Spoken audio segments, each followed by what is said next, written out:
Yo, this is another episode of Gym Life. Your host, Sansom, and today we're going to go over a couple of 3 exercises for biceps for beginners. We're going to set you up with a little knowledge for if you want to do just one body part a day, and then some cardio. Pretty much in general, a pretty decent way to set yourself up for a first day, and for an easier way to do it with doing a body part a day. So I will walk over to the station. I'll be down there in a minute, and we will talk to you then. What I'm about to show you, you can do seated or standing. If you are standing, you're going to engage your core more, so it's actually kind of a way to trick your body into doing more than one body part. Out of the 3 ones you're going to want to do, you're going to want to work your biceps in 3 different ways. You're going to want to do a normal curl, which you're just going to start off with your dumbbells to your sides. You're going to come up, squeeze, come back down, come up, squeeze, come back down. You can also come up at the same time. What you want to do though is you want to concentrate on being controlled motions. Keep your elbows back and to your, like, connected almost to your sides, and then you want to twist as you come up, and that's going to work for peak. So making this part, going to work on getting it high for peak. The next 2 are going to be more for like width. Hammer curls, you're going to want to keep them straight instead of turning on the way up. And like I said, everything, you want slow, controlled movements. Put more time under tension for the muscle. Time under tension we will go over in a future episode. But basically, you just want to have more time doing the actual exercise. And you always want to squeeze at the very top, come back down. And then the last one, I usually do with a easy curl bar, like a straight bar, but you can do it with dumbbells too, because you want to do a reverse curl. And you want to twist the opposite direction. Slow, controlled movements.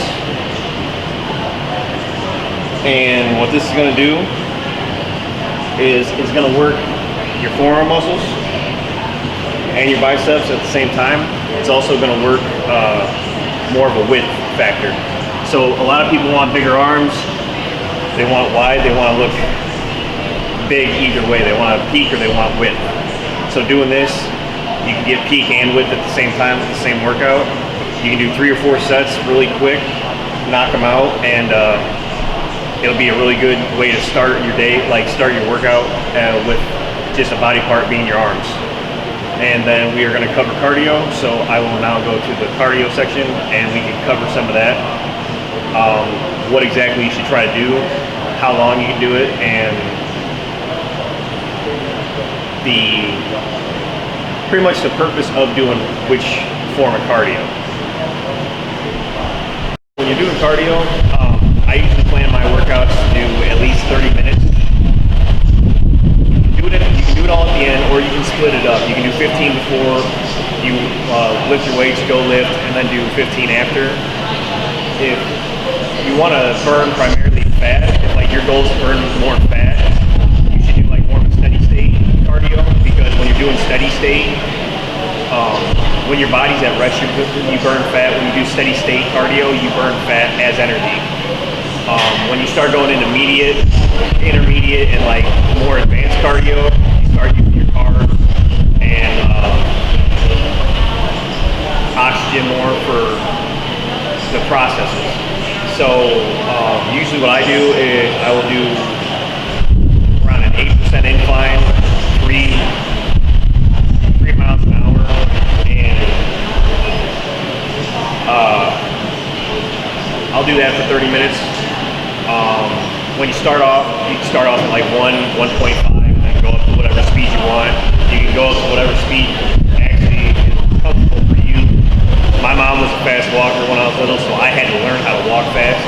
So I walk faster than most people that I am around. So I do like 3 and 3.2 for a walk. Some people that's a jog. So whatever you do, do it as comfortable as you can. What is your pace, what your body can handle.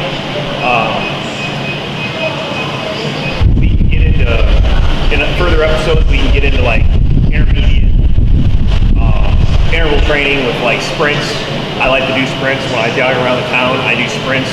I go X amount of blocks, stop, walk a block, go X amount of blocks. I use blocks as my target points for where to stop, where to start. Treadmills, you can set your goals to times. You can have certain times where you start jogging, stop, start walking. And if you want to be leaner, cardio and nutrition is the end all be all. The lifting will keep your weights, like it will keep your muscle tone, but like to lose the bad weight, you're going to want to do cardio and nutrition because you're going to want to use the fat that you already have stored to get rid of the bad weight. Different treadmills act differently. They have different buttons, so you're going to want to familiarize yourself too with what manual, what kind of program you want to do, where the buttons are for the speed, the incline control, you name it.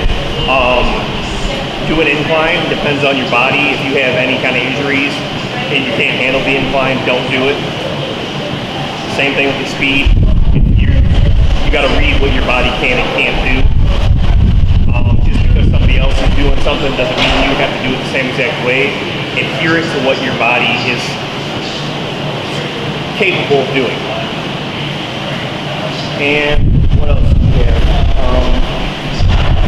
Time, like I was saying, you can split it up, have it all in one. You can also do it where if you're going to do 30 minutes, you can actually, instead of doing like a 30-minute and then a cool down, you can get it 25 minutes, and then you can do a 5-minute cool down for your last 5 minutes of your 30 minutes. So it depends on if you want to do a little bit extra cardio and you do a cool down then, or if you want to do a cool down before the time actually stops. So that is a basic beginning day for a one muscle group workout and a cardio session. And we will continue to go over different body parts, different types of workouts as we go along in then future episodes.